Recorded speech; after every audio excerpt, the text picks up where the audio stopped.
Shalom saudaraku yang dikasih Tuhan. Kembali saya akan menyampaikan pengajaran tentang kitab Wahyu, tentang arah kekristenan akhir zaman. Saudara, saya tidak akan membahas lagi mengenai COVID-19, wabah yang saat ini merajalela di muka bumi. Saya tidak akan membahas itu lagi karena sikap saya sudah jelas. Saya akan menyontoh Tuhan Yesus Kristus, bagaimana kalau dia menghadapi sakit penyakit. Kemudian saya juga menyontoh dari Raja Daud, bagaimana ketika wabah sampar terjadi di kerajaan Daud waktu itu, kemudian mendirikan mezbah.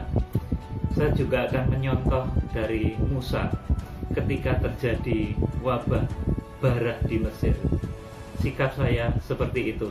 Jadi tidak akan lari, tidak akan pengecut, meskipun kita harus tetap berhikmat, memohon kekuatan dari Tuhan. Karena semua akan bisa kita atasi. Bahkan terjadinya bencana ini pun merupakan efek dari pemberitaan dari firman Tuhan, dari kegenapan rencana Allah di akhir zaman. Jadi tidak ada yang perlu ditakutkan. Sekalipun sekali lagi saya katakan kita harus berhikmat, kita harus cerdas, dan kita harus memohon hikmat, perlindungan, dan makrifat dari Tuhan supaya langkah kita ini benar, saudaraku. Saudara, saya akan menyampaikan kitab Wahyu pasal 12 ayat 1 sampai dengan 5. Saya akan membacakan, inilah arah kekristenan akhir zaman yang sesungguhnya kita akan capai bersama. Wahyu pasal 12 ayat 1 sampai 5. Maka tampaklah suatu tanda besar di langit, seorang perempuan berselubungkan matahari dengan bulan di bawah kakinya, dan sebuah mahkota dari 12 bintang di atas kepalanya. Ia sedang mengandung, dan dalam keluhan dan penderitaannya hendak melahirkan. Ia berteriak kesakitan. Ayat 3. Maka tampaklah suatu tanda yang lain di langit, dan lihatlah seekor naga merah padam yang besar, berkepala 7 dan bertanduk 10, dan di atas kepalanya ada 7 mahkota, dan ekornya menyeret sepertiga dari bintang-bintang di langit dan melemparkannya ke atas bumi. Dan naga itu berdiri di hadapan perempuan yang hendak melahirkan itu untuk menelan anaknya segera sesudah perempuan itu melahirkannya. Maka ia melahirkan seorang anak laki-laki yang akan menggembalakan semua bangsa dengan gada besi. Tiba-tiba anaknya itu dirampas dan dibawa lari kepada Allah dan ke tahtanya. Ayat 6. Perempuan itu lari ke padang gurun, di mana telah disediakan suatu tempat baginya oleh Allah, supaya ia dipelihara di situ 1260 hari lamanya.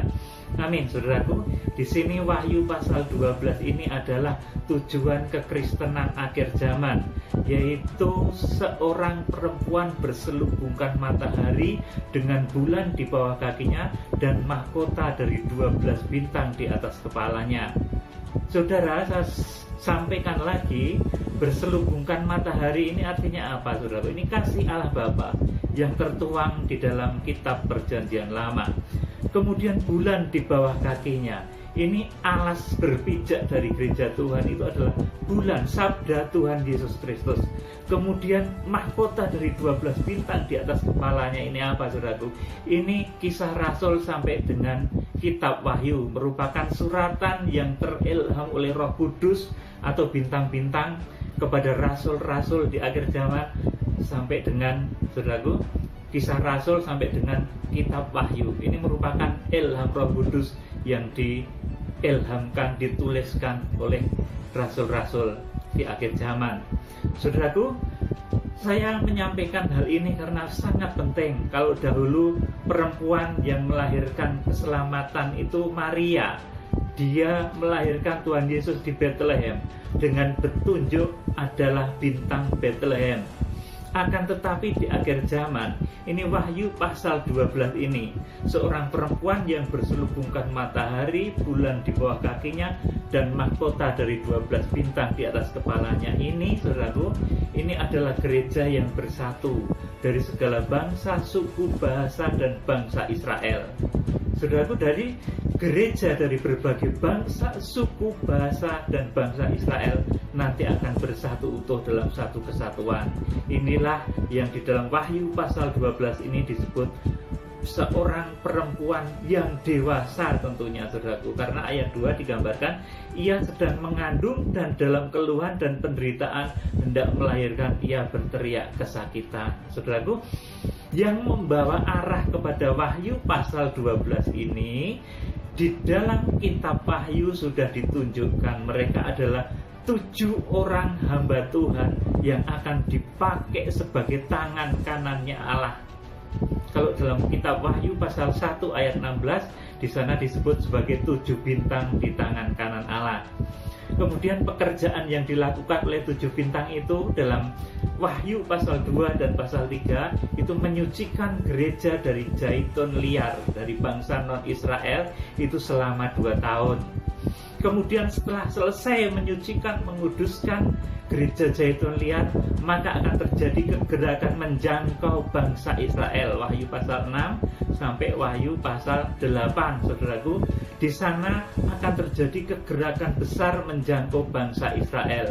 Ini juga dilakukan oleh 7 tokoh yang disebut 7 bintang di tangan kanan Allah. Saudaraku, di tengah-tengah kegerakan menjangkau bangsa Israel ini ada yang disebut sebagai penghukuman 7 meterai dari Allah, saudaraku. Jadi ini penghukuman karena manusia menolak kasih Allah Roh Kudus, saudaraku. Ini kitab Wahyu pasal 6 dan pasal 7, saudaraku. Kemudian runtut sekali, saudaraku. Sesudah Israel terjangkau, Wahyu pasal 7 ayat 5 dengan 144.000 orang yang dimeteraikan. Ini tujuan kegerakan kuda putih itu untuk memeteraikan sisa-sisa Israel sampai bilangan yang ditentukan oleh Tuhan, yang di dalam kitab Wahyu pasal 7 ditulis sebagai 144.000 dari keturunan Israel akan dimeteraikan. Ini tujuan kegerakan kuda putih. Jadi Wahyu pasal 6 itu, saudaraku, kegerakan kuda putih itu bukan antikris, tapi kegerakan hamba-hamba Tuhan di akhir zaman, yang di dalam kitab Wahyu pasal 1 disebut 7 bintang tadi, saudaraku. Kemudian setelah bangsa Israel nanti menyatu dengan bangsa dari zaitun liar, dengan kita semua, nanti akan ada kebaktian dunia selama 9 bulan, saudaraku. Itulah yang saya sebut sebagai masa kebaktian dunia atau masa kandungan gereja Tuhan. Kalau ada yang bertanya kenapa 9 bulan, itulah karena masa kandungan gereja Tuhan. Setelah Israel dijangkau, saudaraku, kemudian nanti akan terjadi kesatuan yang kudus. Wahyu pasal 8 digambarkan kesatuan yang kudus itu membuat surga sunyi senyap selama setengah jam lamanya. Jadi sunyi senyapnya surga ini bukan karena Tuhan Tuhan bimbang untuk menghukum umatnya, tidak. Tetapi, saudaraku, sunyi senyap di surga selama setengah jam itu untuk menghormati persekutuan yang kudus antara gereja zaitun liar dan gereja bangsa Israel yang selama ini tidak pernah bisa disatukan. Itu kesatuan yang didambakan oleh umat manusia, kesatuan yang didambakan oleh para malaikat, bahkan kesatuan yang didambakan oleh Tuhan sendiri. Itulah yang menyebabkan surga sunyi senyap selama setengah jam lamanya, saudaraku. Itulah awal dari pernyataan sehingga gereja itu nanti mengandung, dan kandungan ini selama juga 9 bulan. Jadi, saudaraku, waktu kebaktian dunia selama 9 bulan, saudaraku. Jadi kalau di total, saudaraku, itu dari awal 7 bintang, 7 hamba Tuhan itu menyucikan, menguduskan gereja zaitun liar itu 2 tahun. Kemudian ditambah 9 bulan kegerakan menjangkau bangsa Israel atau kegerakan kuda putih. Kemudian ditambah 9 bulan masa kebaktian dunia, itu jumlahnya sama dengan 3,5 tahun, saudaraku. Jadi Wahyu pasal 12 ini adalah pertengahan antara kegerakan gereja Tuhan, dan nanti masa antikris yang terjadi juga 3,5 tahun.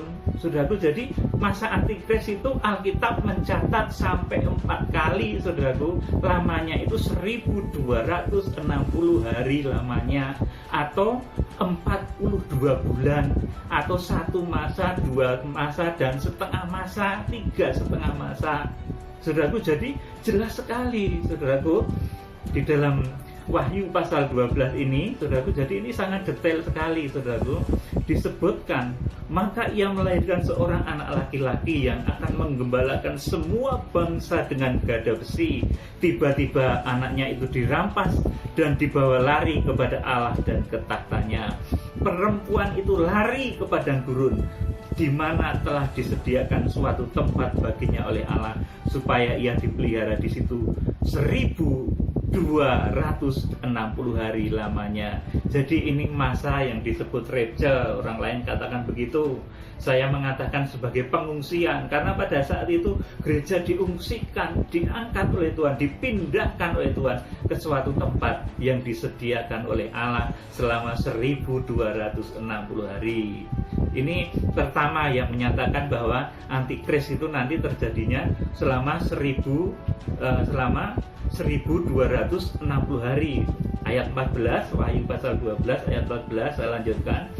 Kepada perempuan itu diberikan kedua sayap dari burung nasar besar, supaya ia terbang ke tempatnya di padang gurun, di mana ia dipelihara jauh dari tempat ular itu selama 1 masa dan 2 masa dan setengah masa. Ini 3,5 masa, saudaraku. Kalau nanti di Wahyu pasal 13 disebut sebagai 3,5 tahun atau 42 bulan. Antikris itu nanti akan menguasai bumi. Oleh karena itu di sini gereja itu diungsikan. Ini lamanya 1260 hari selama 3,5 masa, bukan 7 tahun, saudaraku. Jadi masa antikris itu di dalam nama Tuhan Yesus saya sampaikan, menurut Alkitab kita ini adalah 3,5 tahun, bukan 7 tahun. Nanti tenek kemeng orang-orang kalau 7 tahun masa antikris, saudaraku. Itu Alkitab sudah menulis. Di mana ada Alkitab ngomong kalau antikris itu 7 tahun? Tidak ada. Antikris itu jelas ditulis dalam kitab Wahyu itu selama 3,5 tahun, saudaraku. Coba kita akan baca lagi di dalam Wahyu pasal 11 ayat 3 dan selanjutnya. Ini saat masa antikris tiba, setelah gereja tadi dari bangsa Israel dan dari bangsa non-Israel bersatu, kemudian diungsikan atau Rachel atau diangkat, saudaraku, ke suatu tempat yang disiapkan oleh Tuhan. Maka kemudian bumi ini, dunia ini akan dikuasai oleh antikris selama 1260 hari atau 3,5 masa kalau di dalam Wahyu pasal 12 ayat 14. Kemudian kalau menurut Wahyu pasal 11 saya akan bacakan sama juga, saudaraku. Dan aku akan memberi tugas kepada 2 saksiku supaya mereka bernubuat sambil berkabung 1260 hari lamanya. Amin, saudaraku. Jadi pada masa antikris itu untuk meneguhkan orang-orang Kristen yang tidak terukur rohani. Wahyu pasal 11 ayat 1 dan 2, di sana itu, saudaraku, kekristenan itu akan diukur, mana yang akan diangkat oleh Tuhan dan mana yang akan dibiarkan diinjak-injak oleh antikris. Itu diukur, itu di dalam Wahyu pasal 11 ayat 1 dan 2. Yang terukur nanti akan diangkat, yang tidak terukur nanti akan dibiarkan diinjak-injak oleh antikris. Artinya akan ditinggal pada saat masa antikris dan ketemu dengan kejahatan antikris. Nah, pada saat itulah, saudaraku, di bumi untuk meneguhkan orang-orang yang tertinggal ini diutus yang namanya 2 saksi surgawi, saudaraku, yang memiliki kuasa yang dahsyat juga, dari mulutnya keluar api, saudaraku. Coba saya akan bacakan ayat 4. Mereka adalah kedua pohon zaitun dan kedua kaki Dian yang berdiri di hadapan Tuhan semesta alam. Saudaraku, mereka dua pohon zaitun. Itu apa artinya, saudaraku? Zaitun liar itu gereja non-Israel. Zaitun asli itu adalah bangsa Israel. Jadi saya pastikan ini, saudaraku, satu orang saksi surgawi ini berasal dari gereja non-Israel, dan satu orang saksi surgawi ini berasal dari gereja bangsa Israel. Kalau saudara ada yang bertanya asalnya dari mana, satu dari gereja non-Israel, satu dari gereja bangsa Israel. Itulah nubuatan dalam Wahyu pasal 11 ayat yang keempat. Mereka itu kedua pohon zaitun, artinya mereka hamba Tuhan, dua orang hamba Tuhan yang dipilih Tuhan ini menjadi saksi surgawi ini, yang meneguhkan orang-orang tertinggal ini, satu dari gereja bangsa non-Israel dan satu dari gereja bangsa Israel, saudaraku. Jadi tugas dua saksi ini meneguhkan orang-orang yang tertinggal. Nanti dua saksi ini pun nanti meskipun dahsyat dipakai oleh Tuhan, tapi dia akan dibunuh oleh antikris, karena ini sudah tertulis di dalam Alkitab. Ayat 5 saya bacakan, Wahyu pasal 11. Dan jikalau ada orang yang hendak menyakiti mereka, keluarlah api dari mulut mereka, menghanguskan semua musuh mereka. Dan jikalau ada yang hendak menyakiti mereka, maka orang itu harus mati secara itu. Mereka mempunyai kuasa menutup langit supaya jangan turun hujan selama mereka bernubuat, dan mereka mempunyai kuasa atas segala air untuk mengubahnya menjadi darah, dan untuk memukul bumi dengan segala jenis malapetaka setiap kali mereka menghendakinya. Dahsyat, dua saksi ini dahsyat, luar biasa.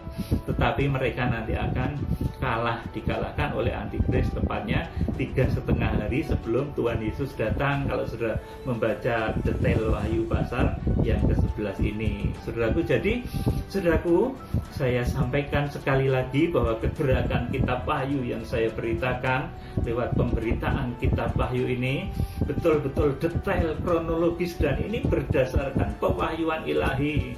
Saudaraku, tidak sembarang orang bisa mengungkap rahasia seperti ini, saudaraku. Saya sendiri sebagai seorang hamba Tuhan yang kecil, saya bisa memahami kitab Wahyu ini. Saya doa puasa 6 bulan lamanya, saudaraku. 6 bulan, makan sekali saja tiap sore, saudaraku, sampai Tuhan menyatakan diri kepada saya lewat satu visi yang teramat jelas. Saudaraku, suatu saat akan saya sampaikan visi yang Tuhan berikan kepada saya di dalam penglihatan itu, saudaraku. Saya bisa memahami hal ini karena pergumulan, karena kasih Tuhan terutama. Kemudian karena saya juga bergumul untuk memperoleh kasih karunia ini, saudaraku. Jadi kitab Wahyu yang diungkap-buka dengan rahasia, dengan kunci pembukaan rahasia firman, 7 bintang di tangan kanan Allah, dan dengan terang tabernakel, maka kitab Wahyu ini tidak akan selegende, dalam bahasa Jawa Timurannya begitu, saudaraku. Tidak akan tumpang tindih, sangat runtut, sangat jelas semua detailnya. Bahkan jikalau saya disuruh untuk menyampaikan sampai dengan ayat pasal 22 kitab Wahyu, saya mengerti, saudaraku, jelas sekali, runtut sekali kejadiannya. Saudaraku, suatu saat saya pasti sampaikan. Saya hanya akan nyampaikan ini dulu, saudaraku. Ini masa pengangkatan atau rebja atau pengungsian itu terjadi setelah 3,5 tahun gereja di bumi dipersiapkan oleh 7 bintang tadi di dalam satu kegerakan besar. Pertama, 7 bintang itu menyucikan, menguduskan gereja Zaitun liar, itu 2 tahun. Kemudian 9 bulan 7 bintang bersama jemaat-jemaat itu akan menjangkau Israel dalam kegerakan kuda putih.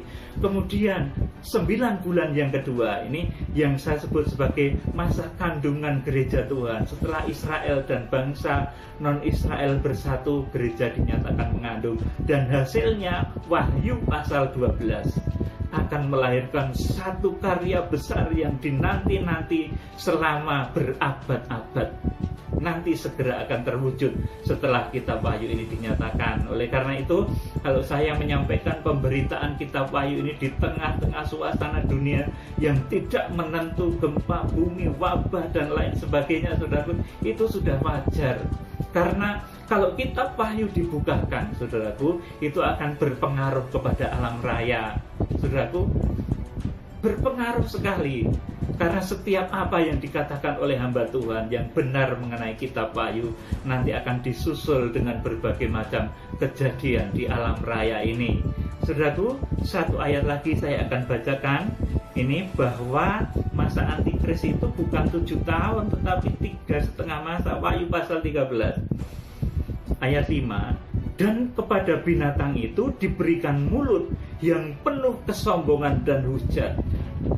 Kepadanya diberikan juga kuasa untuk melakukannya 42 bulan lamanya. 42 bulan ini sama dengan 3,5 tahun. Sama dengan 1260 hari lamanya. Sama. Itu waktu yang diberikan oleh Tuhan untuk menginjak-injak orang Kristen yang tertinggal, yang tidak terukur rohaninya. Itu waktunya adalah 1260 hari. Waktu dua saksi itu bersaksi sambil berkabung 1260 hari.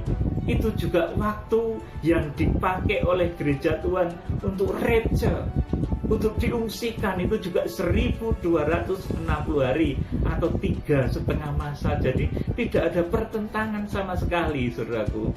Jadi, saudaraku, selama 3,5 masa, selama 3,5 tahun atau 42 bulan atau 1260 hari, ini bumi dikuasai oleh antikristus, saudaraku. Jadi demikian firman Tuhan kali ini. Saya menyampaikan mengenai masa pengangkatan, mengenai masa pengungsian. Wahyu pasal 12. Inilah arah kekristenan akhir zaman, yang nanti petunjuknya itu 7 bintang yang digenggam di tangan kanan Allah. Hamba-hamba Tuhan yang sekarang mungkin mendengar siaran saya ini, saudaraku, saudara yang terpilih menjadi hamba-hamba Tuhan yang digenggam di tangan kanan Allah.